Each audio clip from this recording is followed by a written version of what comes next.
Bienvenidos, bienvenidas de nuevo a un programa más de Praxis TV, programa de la Escuela de Filosofía de la Universidad Nacional de Costa Rica.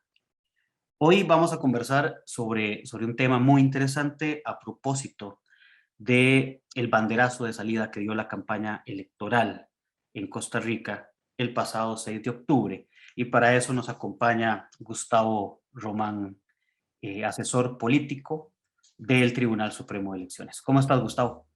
Hola, hola Esteban, encantado, con mucho gusto de compartir en Praxis TV nuevamente y además especialmente en la Semana de la Filosofía. Muchas gracias, Gustavo. Y sí, precisamente en el marco de la Semana de Filosofía, organizada por la Asociación de Estudiantes, que tenemos esta actividad para conversar de este tema tan importante, ¿verdad? De comunicación política y campaña electoral. Eh, Gustavo, primero, quizás empezamos por definir un poco qué se entiende por comunicación política.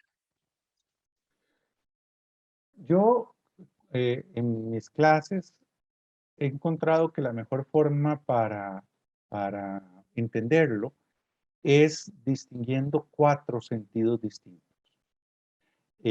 Creo que los equívocos usuales sobre qué es comunicación política nacen de no hacer esa distinción de cuatro sentidos distintos. El primero, el más básico, el más elemental, es entenderla como las técnicas de dominación de dominación y de resistencia mediante formas simbólicas que los seres humanos e incluso otros animales no humanos eh, eh, realizan en sus grupos para imponerse sobre otros o para disputar esa dominación en el grupo. Eh, Desde ciertos homínidos que levantan el tono de sus emisiones fónicas y se golpean el pecho, hasta las técnicas de la antigüedad relacionadas con la apelación a la magia y el revestir las autoridades de legitimación divina. eh, eh, Esto nos ha acompañado desde que el mundo es mundo, se pierde en los anales de la historia el uso de este tipo de técnicas para imponerse y para disputar la imposición de otros en los grupos. Y repito, no es algo exclusivamente humano, aunque por supuesto el desarrollo y la sofisticación que tiene entre nosotros, facilitada sobre todo por el lenguaje, es muy, muy superior. Un segundo sentido de comunicación política es esta como profesión, como desarrollo de una práctica profesional. Y ahí nos venimos muchísimo más para acá en el tiempo, en la historia. Probablemente son los años 50, los mediados del siglo XX, en los Estados Unidos, conforme se da el proceso de mediatización de la política, la aparición sobre todo de la televisión, que empiezan a trasladarse técnicas del marketing, técnicas mercadológicas, a las estrategias de comunicación de los partidos políticos. Y ahí es emblemático, sin duda alguna, la campaña de 1952 de Ike Eisenhower. Ahí aparece el primer spot publicitario, lo pueden ver en YouTube, es una cosa bastante simpática, se llamaba I Like Ike. Reducían el Dwight de Eisenhower a Ike para jugar con el Like Ike, y además lo transmitieron justo en medio del programa de más alta audiencia, que era I Love Lucy. Algunos recordarán el show de Lucy Ball. Entonces jugaban con todos esos elementos y es el primer spot con un jingle pegajoso, toda la cosa. Y a partir de ahí hay un desarrollo brutal de la comunicación política como práctica profesional. Eh, Una tercera forma de entender comunicación política es verla como una disciplina académica. Eh, eh, y esto tiene que ver, desde luego, también con los estudios de la Mass Communication Research, eh, también en los años, sobre todo a partir de los años 50 en los Estados Unidos, pero bueno, ya en todo el mundo hay posgrados en comunicación política, centros de investigación, es decir, ya es una disciplina que ha ganado una autonomía importante respecto de las disciplinas más fronterizas, ¿verdad? Como son la ciencia política, las ciencias de la comunicación colectiva, la sociología, eh, todos los estudios de opinión pública. Es una disciplina, los estudios del discurso, esto es una disciplina atravesada transversalmente por distintos saberes y distintos conocimientos, que ha adquirido una importancia, yo creo, notable en el mundo, eh, y que es sorprendente, tengo que decirlo, que por ejemplo en nuestras universidades públicas no exista un posgrado, por ejemplo, de comunicación política. Eso a mí me llama mucho la atención. Eh, eh, Me parece un vacío importante. Un vacío importante también, por ejemplo, en la carrera de ciencias políticas en la Universidad de Costa Rica, donde los contenidos, la formación en comunicación política es muy básica. Y una cuarta comprensión y última de comunicación política, una cuarta acepción de la palabra, sería la comunicación política como fenómeno social. Es decir, el resultante, el producto, por así llamarlo, resultante de la interacción de distintos actores en la polis, de la prensa, de los representantes políticos, de la ciudadanía, de los movimientos sociales, etcétera. El resultado de esa interacción sería también como fenómeno social la comunicación política. Yo veo muy difícil construir una definición de comunicación política que englobe estos cuatro sentidos. Por eso prefiero distintas de comunicación política, y cuando alguien está hablando de la comunicación política, normalmente creo importante decirle, pero dígame en qué sentido está usando el término. Bien, y gracias precisamente para ir teniendo esta idea, ¿verdad? Y aquí, con respecto a, a esa primera parte que mencionabas, esos procesos como de gestión de actores y discursos, ¿verdad? También tomar en cuenta entonces, porque normalmente una primera entrada, cuando se habla de comunicación política, se tiende a creer simplemente en el ejercicio de los políticos, ¿verdad? ¿Verdad? O de los partidos políticos o de estos grupos políticos, ¿verdad? Y entonces aquí ya nos das a entender que la participación de las personas, ¿verdad? Los grupos organizados, incluso de oponerse a un discurso, es parte de este proceso de comunicación política. Entonces, Sin duda, Esteban, sin duda. De hecho, en las clases que yo doy sobre el tema, sobre todo en el posgrado de Flaxo, eh, eh, eh, a mí me llama la atención que sí hay personas de partidos políticos que llevan la especialidad en comunicación política, pero son las menos. Lo llevan personas que hacen comunicación institucional, eh, gente del MEP, gente de la IA, gente de municipalidades, en fin. Lo llevan personas de movimientos sociales, lo llevan, tuve un alumno encargado de la comunicación de la NEP, por ejemplo. Eh, eh, en fin, cualquier grupo, cualquier organización que desee intervenir en lo que se podría llamar la competencia por el poder simbólico en la esfera pública, eh, eh, apelando a aquella distinción de poder coercitivo, poder político, poder económico y poder simbólico como una cuarta forma de poder, sustentada sobre todo en lo que Bourdieu llamaba capital social, credibilidad, prestigio, reputación, capacidad de influencia. Cualquier persona que quiera intervenir en ese espacio, pues estará interesada en comprender el fenómeno y las técnicas de la comunicación política. Sí, ahora, decíamos al inicio, ¿verdad? Hacía mención a que el 6 de octubre, ¿verdad? Fue que se da el banderazo de salida de la campaña electoral. Entonces, ahora, para relacionar estos dos aspectos, ¿verdad? Eh, ¿cómo, cómo pensar, ¿verdad? En esta forma en que la comunicación política se relaciona con la campaña electoral y de qué manera, digamos, entendiéndolo bajo estos planos que nos planteabas, una comunicación política o un uso correcto de la comunicación política contribuye a un proceso electoral y a una democracia saludable en este caso, y que otros vicios más bien podrían atentar contra ella.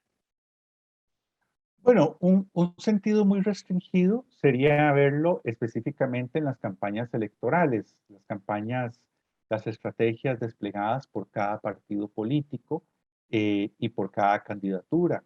Cómo se construye la imagen del candidato, cuáles son los temas que se seleccionan que se consideran más adecuados, los encuadres o la forma en que se va a enmarcar cada asunto, la gestión de los medios de comunicación, cómo van a relacionarse. En fin, hay todo un trabajo que en Costa Rica, por cierto, no siempre es muy profesional, eh, eh, de diseño, de planificación y de ejecución de la campaña de cada tendencia, de cada partido político. Pero creo yo, esa sería una visión muy restringida. Es importante, pero muy restringida. Una visión más amplia y que creo yo que se nos pasa muchas veces, se nos pierde muchas veces, es la que decía como cuarta acepción del término, la comunicación política como fenómeno social. Un proceso en el que van a intervenir no solamente las estrategias y las campañas de cada partido político, sino también los medios de comunicación, las universidades y en realidad todos los usuarios de redes sociales también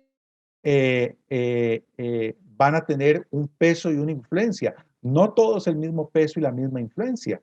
No va a ser lo mismo el debate del canal comercial de más peso, tiene un alto rating y todo. Eso no va a tener el mismo peso que un post que haga fulanito de tal en Facebook. Pero esto es muy dinámico y esto es muy cambiante y muy poco determinado. Es decir, el post que haga fulanito en Facebook o la metida de patas de un candidato en una toma poco prevista, puede llegar a tener unos efectos muy superiores a los de la entidad en sí misma del evento que los produjo. Bueno, desde esa perspectiva, por supuesto que idealmente, normativamente, la comunicación política en la campaña electoral sería el momento propicio, idóneo, para que como sociedad discutiéramos las cosas, nos sinceráramos, pusiéramos las cosas sobre la mesa, debatiéramos y ojalá la decisión electoral propiamente en febrero y eventualmente en abril del 22 fuera resultado de ese amplio diálogo, de ese amplio debate público sobre los problemas de fondo que afrontamos como sociedad. Lamentablemente esto no suele ser así. Eh, eh, y no suele ser así por muchas razones, pero ninguna por azar. Es decir, hay actores interesados en que no se dé esa conversación pública, en que lo que se dé sea un simulacro de conversación pública, entre otras cosas, para que el voto ciudadano tenga menos músculo. El voto ciudadano tiene más músculo para incidir sobre el resultado de la elección en la medida en que el debate público previo a la elección sea un debate de calidad. En la medida que el debate público previo a la elección no sea un debate de calidad, ese ejercicio del voto, aunque nosotros desde el Tribunal Supremo de Elecciones lo garanticemos y efectivamente se dé, va a tener menos músculo sobre la decisión que finalmente tome el país en asunto. Sí, ya vamos a hacer el primer corte, pero qué importante esto que hablas, ¿verdad? Ahora para que después de la pausa podamos continuar hablando de esto, de qué tanto también la aparición del Internet, las redes sociales, ha venido a cambiar la forma de comunicación, ¿verdad? Ya no solamente restringida al televisor, a la radio o a la prensa escrita, ¿verdad? Que viene a incorporar una serie de elementos que en algunos momentos podría beneficiar, pero en otros también distorsiona un poco, ¿verdad? Las formas de comunicación y de debate en el espacio público a la hora de que, por ejemplo, las redes sociales se transforman en espacios de debate público, hay una dificultad, ¿verdad? También fuerte en esto. Pero bueno, ya regresamos a Praxis TV.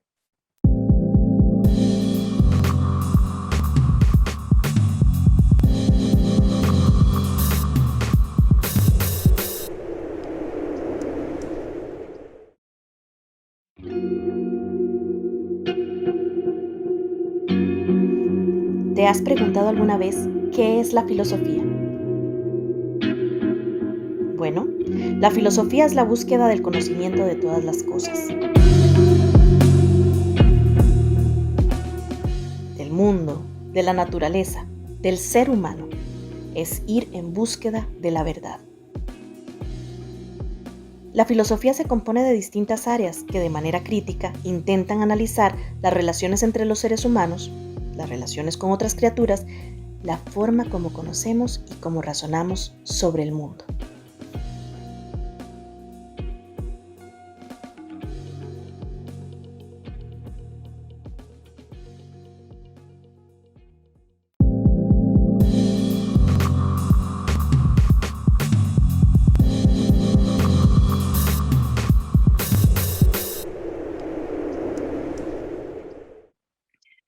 Bienvenidos, bienvenidas de nuevo a Praxis TV, programa de la Escuela de Filosofía de la Universidad Nacional de Costa Rica.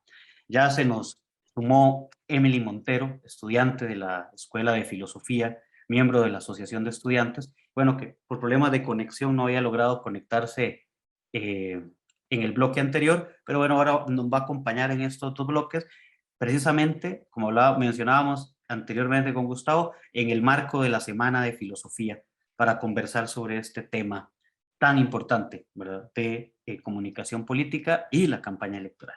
¿Cómo estás, Emily? Muy bien, ¿y usted? Muchas gracias por la invitación. Bueno, gracias a vos por lograrte conectar.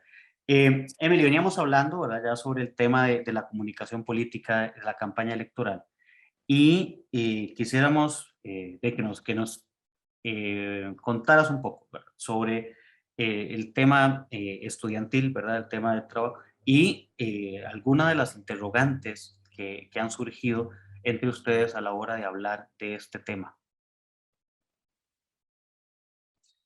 Eh, Antes debo comentar, ¿verdad? Que me preocupa un poco francamente, el desinterés que hay por parte de las personas jóvenes hacia la política, ¿verdad? Y sobre todo hacia algo tan importante como lo son las campañas electorales. Incluso muchos manifiestan un total desconocimiento sobre temas de política y sobre todo sobre las propuestas de los diferentes candidatos que están participando ahorita en la campaña electoral. Sin embargo, estudiantes ya muy avanzados en la carrera de filosofía, ¿verdad? Que ya están cursando licenciatura y grados superiores, han manifestado ciertas interrogantes y una de ellas ha sido exactamente qué papel juega la estética en la política, ¿verdad? Porque cuando algunas personas reciben un tipo de formación política, ¿verdad? Por muy minoritaria que sea, se les forma, incluso se les enseñan diversas cosas sobre persuasión, ¿verdad? La parte gestual, la parte de oratoria. Y esto filosofía lo aborda desde una perspectiva estética. Entonces, la pregunta que me hacían era, ¿qué papel juega la estética y la retórica, sobre todo en la formación política y sobre todo también en las campañas electorales? Gracias, Emily. Importante esto, Gustavo, que lo podemos asociar con una cosa que mencionabas ahora. Eh, esa forma de llevar la campaña electoral también puede desembocar precisamente en el desencanto de ciertos segmentos, sectores de la población hacia esto, ¿verdad? E incluso entender la campaña política y las elecciones como elementos ajenos, ¿no? Sí, sí, sí. Bueno, primero agradecer a Emily por acompañarnos y por la pregunta que nos traslada de la comunidad estudiantil. Eh, el, el peso, lo determinante, el peso de, digamos, de una dimensión estética en las campañas electorales es determinante. Probablemente más determinante que la parte, digamos, ideológica, conceptual o de formulación de ideas que se presenten en la campaña. Esto no es, no es lo que quisiéramos, no es lo que, o mejor dicho, no es lo que en el discurso normalmente se presenta, pero es lo que es. Quiero decir, nosotros normalmente tenemos la idea, lo alentamos y además tenemos la idea de que como electores escuchamos, nos informamos sobre las diferentes propuestas, confrontamos las ideas, valoramos qué tan sólidas y qué tan bien construidas están y qué tan bien responden a las necesidades del país y después tomamos una decisión electoral. Lo que se sabe hoy, en buena medida por la investigación científica en comunicación política, es que la decisión electoral no se suele construir así, sino que hay una primera inclinación, una preferencia, una predilección que pasa por las dimensiones estéticas, pasa también por los prejuicios, pasa por, incluso por una percepción más intuitiva de la oferta político-partidaria y también muy relacionada con lo identitario, con mi afinidad y con mis afectos, con mis vinculaciones afectivas con determinados grupos,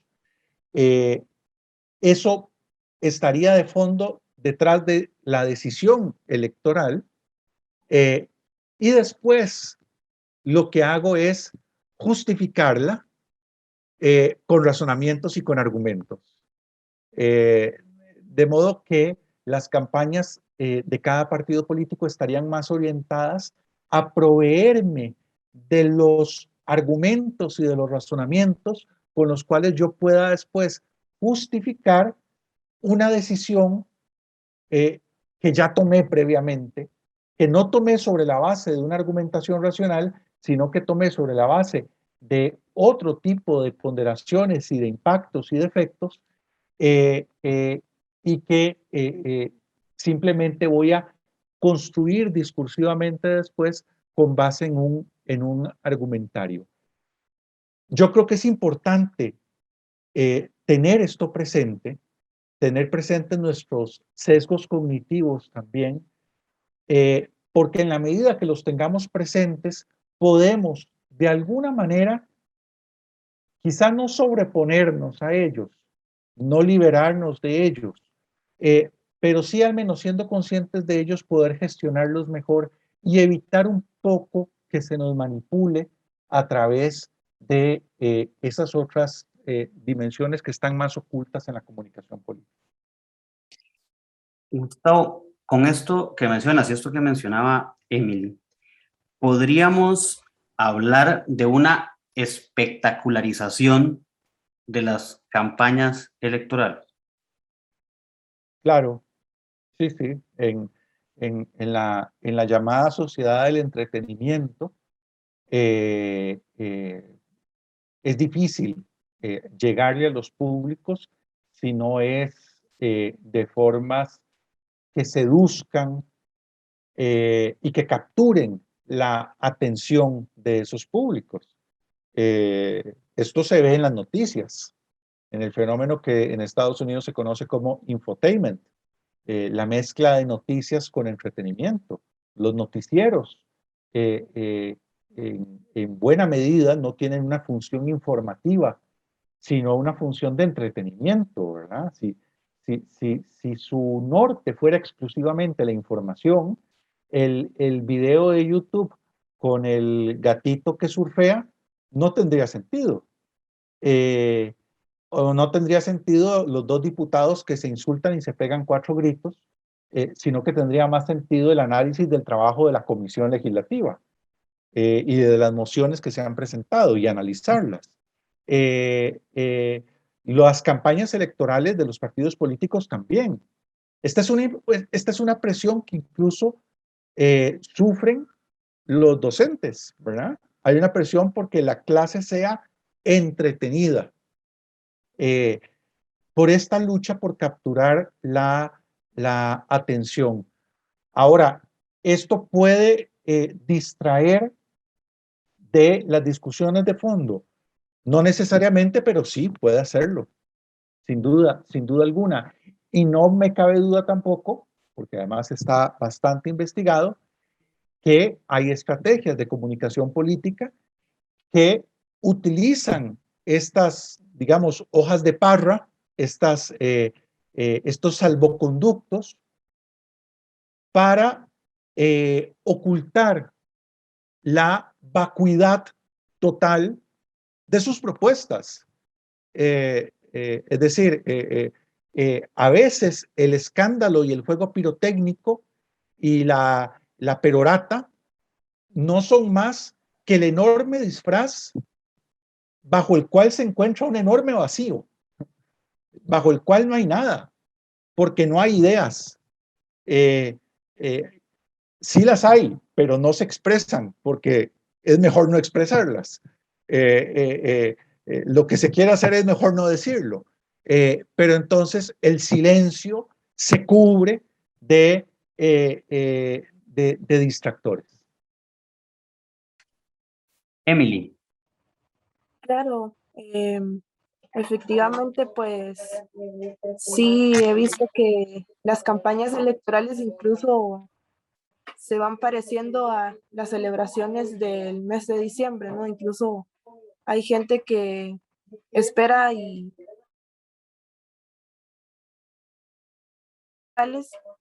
no es por lo que tengan que ofrecer los candidatos, sino por la parte del espectáculo. Y con esto me surge la siguiente interrogante.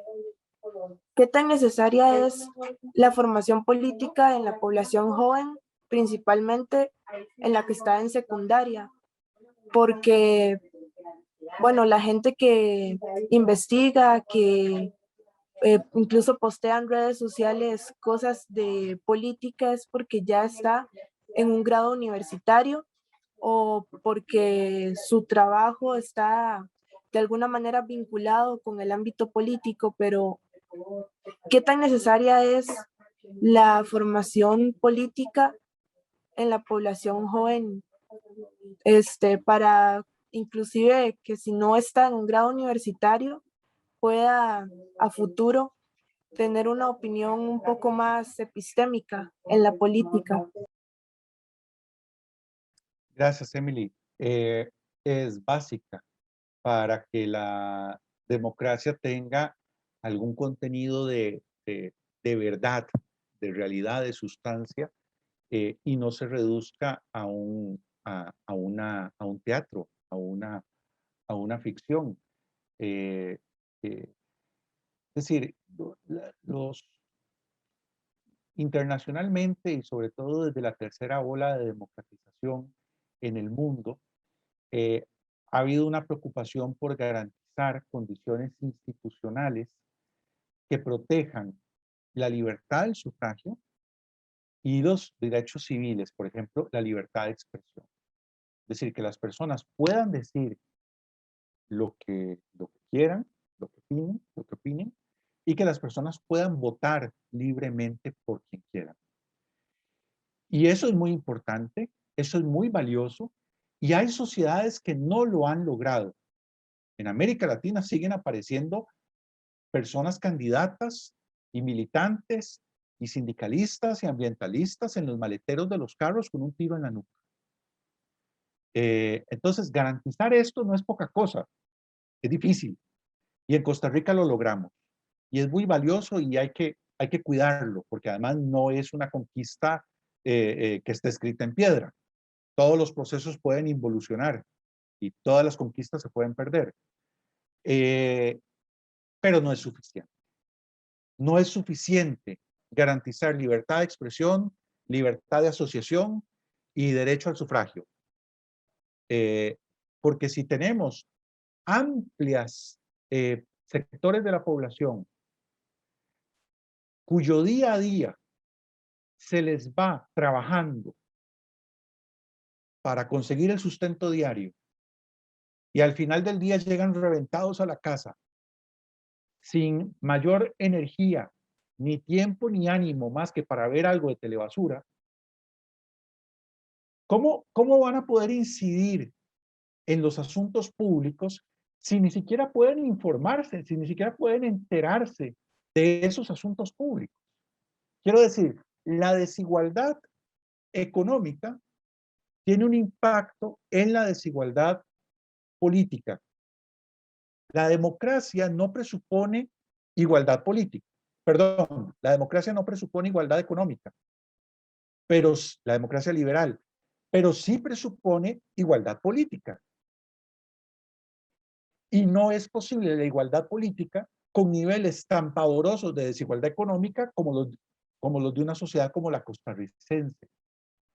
¿Por qué? Porque esa desigualdad económica lo que hace es marginar, dejar completamente a un lado a un gran sector de la población que, repito, se le va la vida consiguiendo el sustento y no puede influir en los asuntos públicos, y un pequeño sector de la población es el que tiene los recursos educativos, cognitivos, de energía física y de tiempo para enterarse, para involucrarse, para participar, y por supuesto que entonces las decisiones públicas se van a orientar más en beneficio de ese grupo, porque los seres humanos tendemos a preferir a los nuestros y nuestros intereses por sobre los de los demás. Entonces, es fundamental la formación política, es fundamental no solamente, perdón, la formación política, sino que es fundamental también las condiciones sociales que permitan esa formación política, que las personas puedan siquiera aprovecharla. Nosotros, por ejemplo, en el Tribunal Supremo de Elecciones, a través del Instituto de Formación y Estudios en Democracia, del IFED, nosotros damos formación en comunicación política, formación en manejo de finanzas partidarias, formación para líderes comunales, y son capacitaciones que van particularmente dirigidas a los sectores más vulnerables de la sociedad, porque queremos compensar de alguna manera esa desigualdad. Pero claro, es un pequeño grupo de personas las que pueden hacer el esfuerzo para sacar el tiempo y beneficiarse de esas capacitaciones.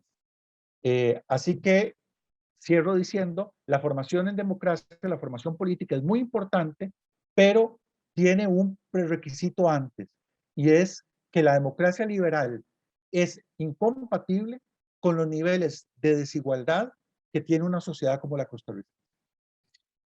Sí, Gustavo, y qué importante esto que pregunta Emily. Y podríamos pensar en términos de Ministerio de Educación, de medios de comunicación, que una de sus funciones es educar en buena y sana teoría, ¿verdad? Y esto que vos planteas del Tribunal Supremo de Elecciones, en términos de que el común de la sociedad entiende o reduce la política a ir a votar cada 4 años, ¿verdad? Y su participación política ciudadana limitada a ese ejercicio del voto solamente. Y en algún caso de no votar en términos o de protesta o de desencanto, ¿verdad? Que también es otro elemento que está ahí presente y que es importantísimo en esto, en tanto, por ejemplo, los niveles de abstencionismo, y es otro de los temas que nos quedan, vamos a ver si nos da tiempo de abordar también, porque son alarmantes, pero son alarmantes en el momento en que simplemente se hace visible la participación ciudadana cada 4 años, ¿no?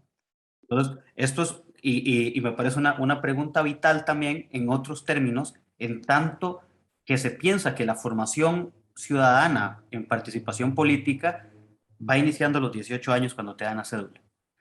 Y esta pregunta que plantea Emily desde la secundaria, desde la primaria incluso, cómo ir más allá de elegir al presidente del colegio o de la escuela, ¿no?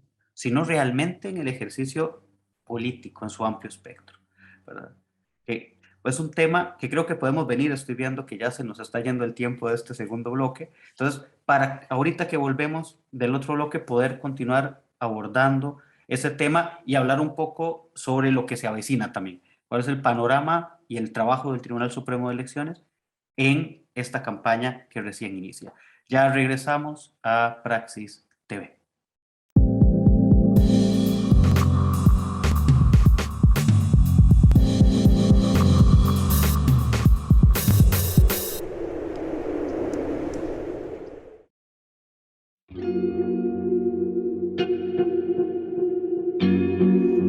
¿Te has preguntado alguna vez qué es la filosofía? Bueno, la filosofía es la búsqueda del conocimiento de todas las cosas,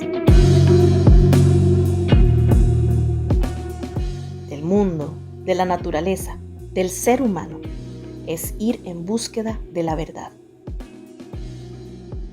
La filosofía se compone de distintas áreas que de manera crítica intentan analizar las relaciones entre los seres humanos, las relaciones con otras criaturas, la forma como conocemos y cómo razonamos sobre el mundo. La filosofía política reflexiona sobre diversos temas fundamentales para la convivencia humana: la libertad, la justicia, el gobierno, la igualdad, la democracia, los derechos. Se cuestiona cuándo un gobierno es legítimo y cuáles son sus obligaciones ante la ciudadanía y cuáles son nuestras obligaciones ante el gobierno y ante los demás. Pero no solo reflexiona sobre estos temas, sino que tiene una participación activa dentro de los debates, dentro de las discusiones que se dan en la esfera pública, que tengan que ver con estos temas y con otros que se relacionen con la convivencia misma entre las personas.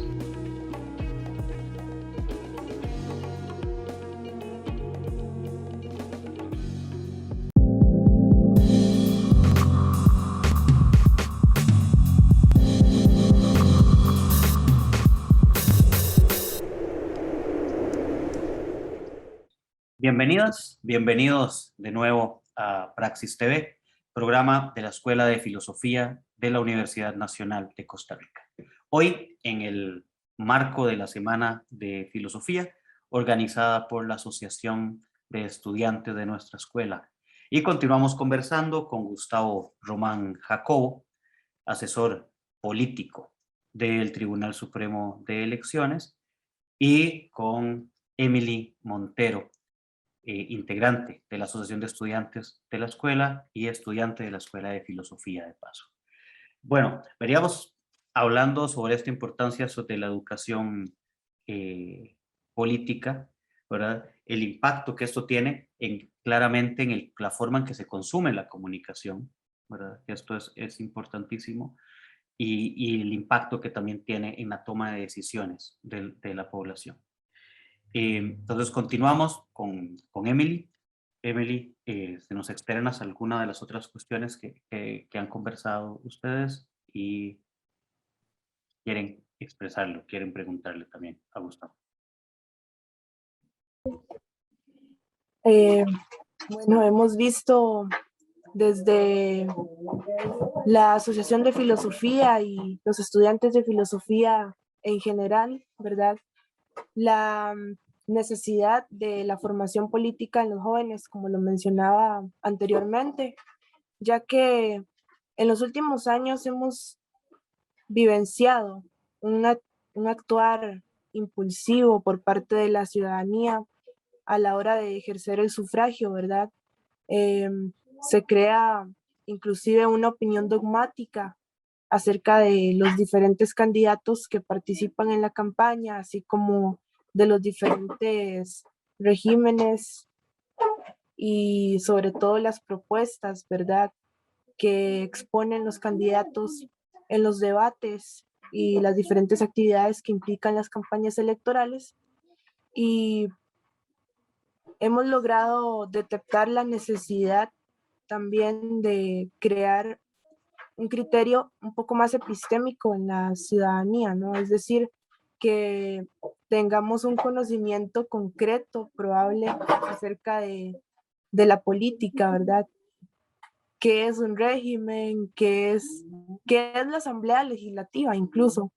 Porque muchas veces hemos visto que le preguntamos a alguno de nuestros allegados o allegadas, oiga, ¿por quién va a votar?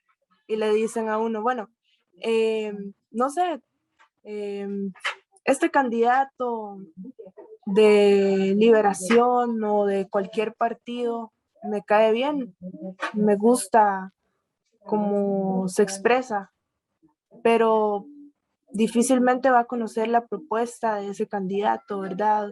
O inclusive muchas veces conocen el nombre o la cara de la persona, pero no saben a qué partido pertenece, cosa que es de vital importancia. Y otra de las preguntas que me hacía uno de mis compañeros es precisamente qué tan deontológico o qué tan ético ha sido el proceder de esta campaña electoral, ¿verdad? Ya que no hemos visto como mucha información en ciertos medios de comunicación y la mayoría está en redes sociales, pero qué tan parcial y ético ha sido el panorama de esta actual campaña electoral. Bien, Sí, Emily. bueno, perdón. No, no, Gustavo. No, iba a decir que la campaña formalmente está empezando. Se convocó a elecciones el 6 de octubre. En realidad, desde antes, los partidos políticos ya venían en campañas internas. La práctica de la comunicación política incluso habla de campaña permanente. Si no hay un momento en el que la campaña se detenga, lo cual, por cierto, creo que no es saludable para la vida en democracia. Pero lo cierto es que también los estudios en comunicación política evidencian un comportamiento de parte de la ciudadanía que se conoce como monitorial. Eso significa que la gente no está prestándole atención preferentemente al proceso electoral ni a los temas políticos, pero que está como con la oreja parada, monitoreando con el radar encendido en qué momento ya viene la discusión en serio, en qué momento ya viene la decisión, la hora de la decisión, en qué momento hay algo realmente relevante que está ocurriendo y en ese momento prestan atención.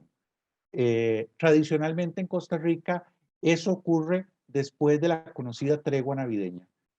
Hay una tregua de la campaña electoral que empieza el 16 de diciembre, abarca hasta el 1 de enero inclusive, y es a partir del 2 de enero, esas 4 semanas previas a la elección, que en realidad popularmente se dice calienta la campaña y la gente en realidad empieza a definir sus, sus, sus, sus posiciones. Ahora, ¿hasta qué punto hay una valoración deontológica en estas estrategias de campaña? Yo me temo que muy poco. Está esa famosa frase de que en política lo único malo o lo único prohibido es perder. Y así es como lo ven algunas personas en las tiendas partidarias y en las estrategias de campaña. Yo no estoy de acuerdo.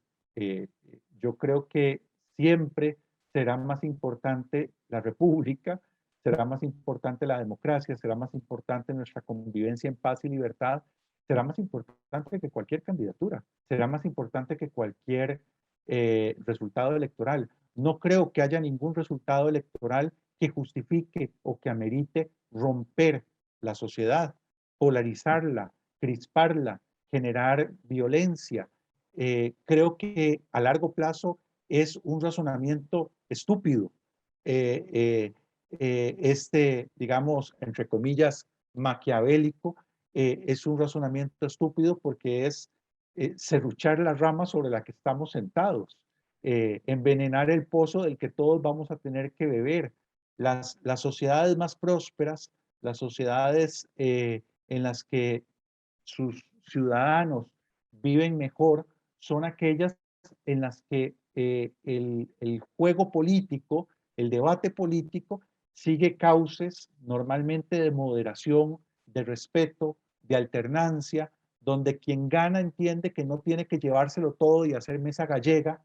Quien pierde sabe que no se juega la vida en esa derrota porque sabe que mañana habrá otro pulso que puede ganar, y entonces al saber que hay un mañana para sus aspiraciones políticas, no está interesado en romper el juego, en patear el tablero y romper el juego, pero son las sociedades en las que más bien la competencia es a vida o muerte, y donde el que gana se lo lleva todo y el que pierde muere políticamente.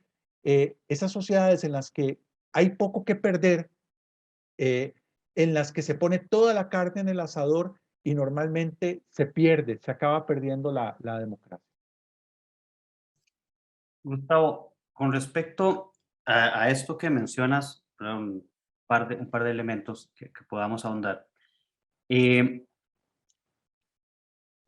escándalo de Cambridge Analytica, ¿verdad? Y el tema este de la minería de datos, nos pone o nos deja claro, ¿verdad? La utilización de las redes, ¿verdad? Y la forma de enviar un mensaje que precisamente en muchos casos se le da mayor valor al mensaje que polariza. Hace poco que vimos entre los escándalos de Facebook, ¿verdad? Y de los archivos de Facebook, que Facebook o Instagram le daban mayor importancia a posts que tuvieran que ver con elementos controversiales que polarizaran a la población incluso.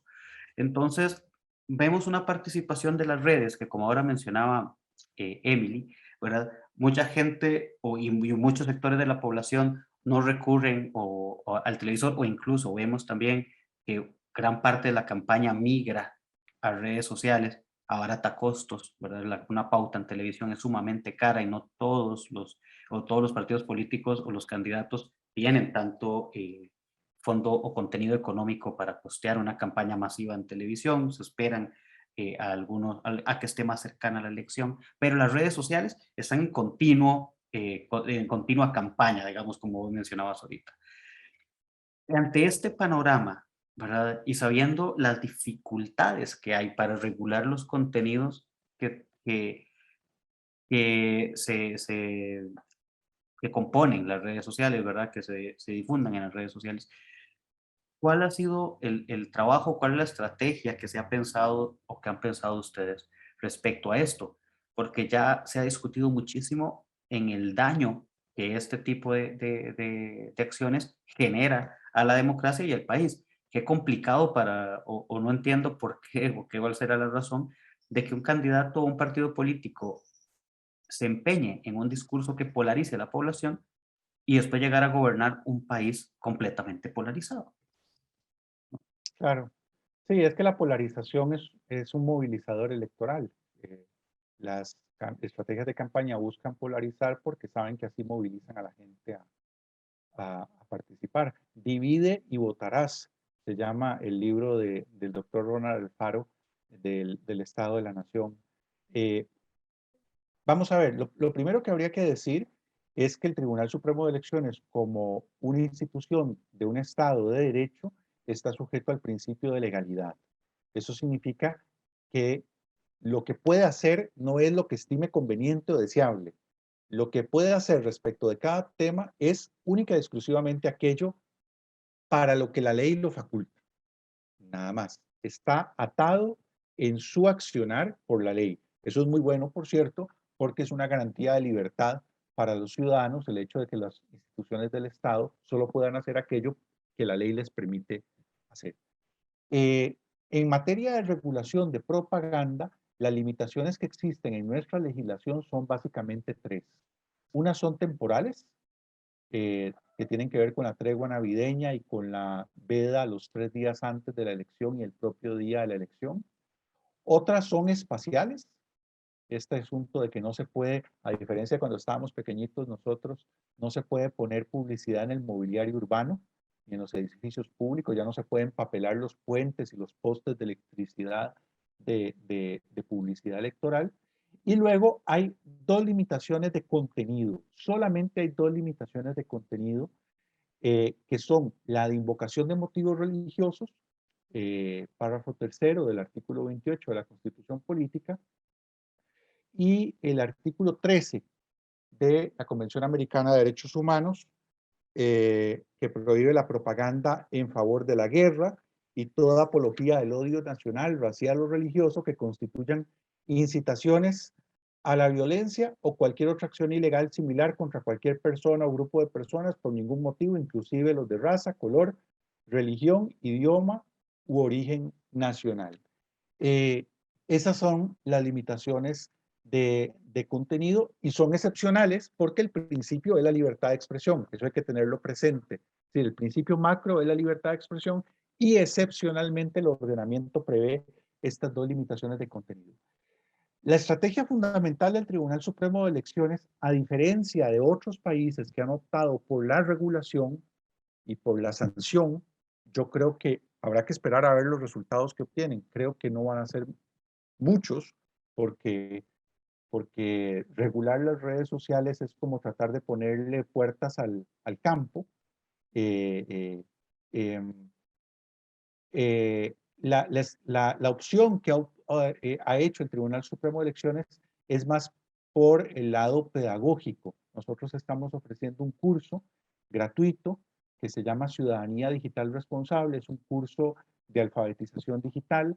Es un curso pedagógicamente pensado para que las personas desarrollen habilidades de autocuidado, de protección de su privacidad, de protección de sus datos, de comprensión de qué son las redes sociales y toda la fauna que las habita, cómo funciona el modelo de negocio y cómo ese modelo de negocio, sobre todo a través de la extracción de datos, puede volverse en nuestra contra como usuarios, como el caso que mencionabas de Cambridge Analytica, cómo distinguir noticias falsas y no contribuir a difundirlas, cómo desarrollar herramientas, destrezas cognitivas para identificarlas y cómo comportarse en las redes sociales con la dignidad, con la altura de ciudadano y no con la violencia y la irracionalidad de un hooligan.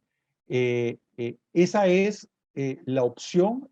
De fondo hay un posicionamiento filosófico del tribunal. Quiero decir, no estamos optando por fortalecer el músculo del Estado para controlar la conversación pública como forma de combatir la desinformación, sino que estamos optando por fortalecer el músculo de la ciudadanía para enfrentarse al fenómeno de la desinformación. Entendemos que esa es la forma más coherente con la democracia de combatir la desinformación, porque implica una apuesta por la ciudadanía y no por la capacidad del Estado para controlar a la ciudadanía. Sí, una pregunta rápida. ¿Cómo se puede tener acceso a esos cursos? ¿Por medio de la página web del tribunal o mediante qué formas? El curso está disponible en el sitio web del Tribunal Supremo de Elecciones, tse.go.cr, y de la Fundación Omar Dengo. Es un curso gratuito, es un curso digital, eso evita contagios, y es un curso autoformativo. Eso significa que la persona puede distribuir las 8 horas de curso a lo largo de un mes en el horario y al ritmo que cada persona pueda. Y si lo dejo, el curso, y lo retomo al día siguiente o una semana después, el curso me va a estar esperando justo donde lo dejé, gracias a un usuario y a una contraseña propia. Al final se expide un certificado que tiene los requisitos para ser reconocido por el servicio civil. Perfecto. Y hay otros cursos, me imagino también. Hay otros cursos, este que menciono es específicamente relacionado con alfabetización digital. Con solo que ingresen al sitio web del Tribunal Supremo de Elecciones, van a ver el logo que dice Ciudadanía Digital Responsable en el front page del sitio, y ahí los va a dirigir muy fácilmente a cómo hacer la matrícula. La matrícula está abierta de forma permanente. Ok, perfecto. Gustavo, ya para ir cerrando, las elecciones anteriores, ¿verdad? Vivimos un escenario precisamente de polarización, vivimos un escenario donde hubieron discursos muy fuertes de un lado y otro, sobre todo en la segunda ronda, ¿verdad? De ataques frontales fuertes e incluso en algún momento que llegó hasta ponerse en discusión de la responsabilidad de alguno de los candidatos en agresiones físicas a personas en la vía pública. ¿Cuál es el panorama, verdad, que se puede prever o que se piensa en vías a esta nueva campaña electoral? Bueno, no podemos anticipar el futuro. La campaña, de hecho, de 2017 no llevaba ese perfil, sino hasta 3 semanas antes de la elección, cuando se emite el pronunciamiento de la Corte Interamericana de Derechos Humanos, y cambia el tema central, que probablemente en ese momento era corrupción, cementazo, y eran otras las candidaturas que estaban punteando en las encuestas.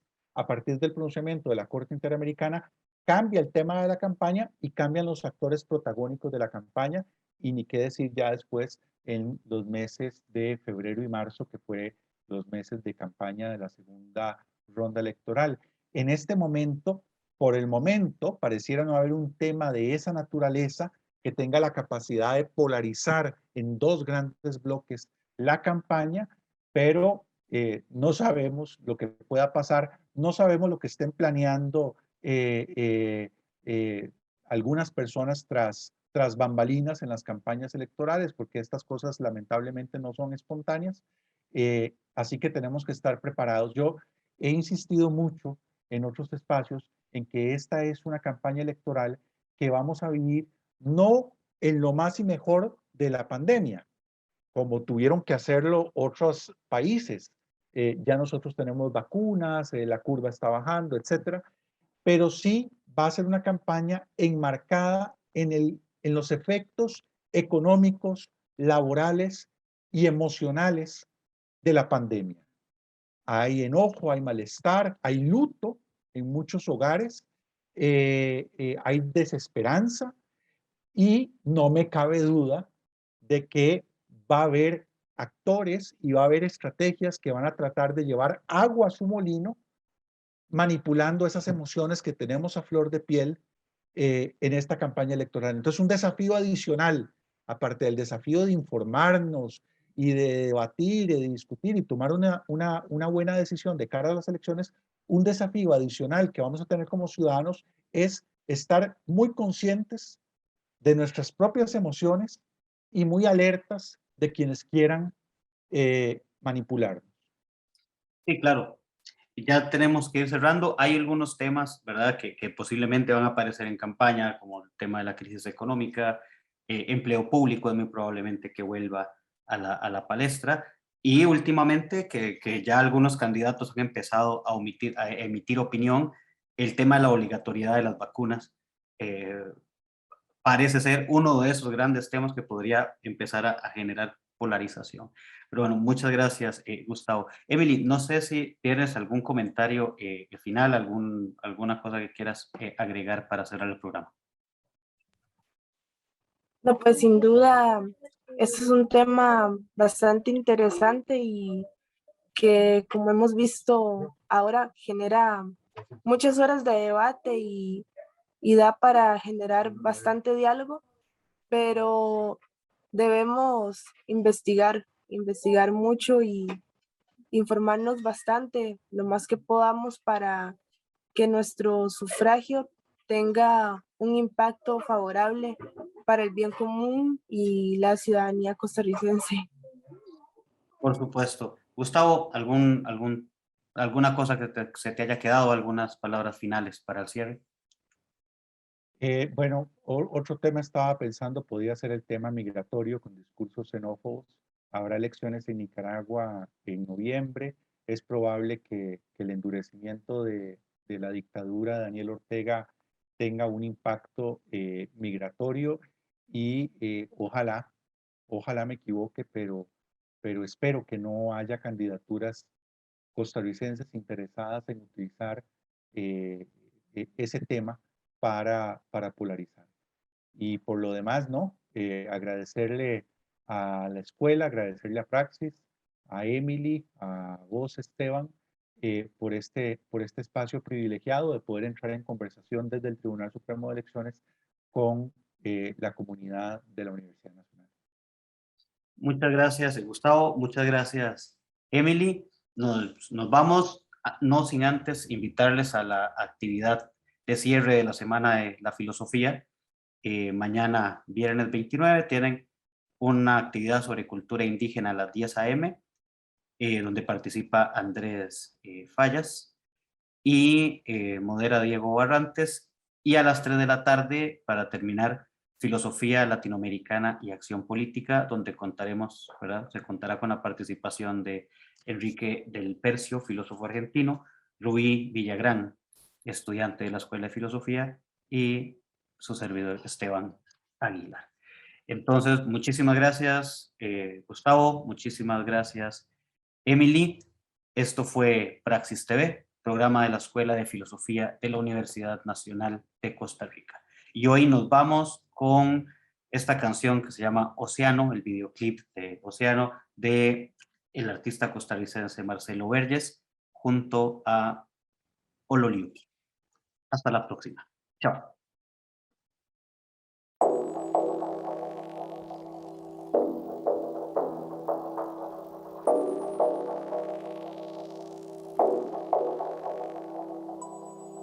Mm-hmm.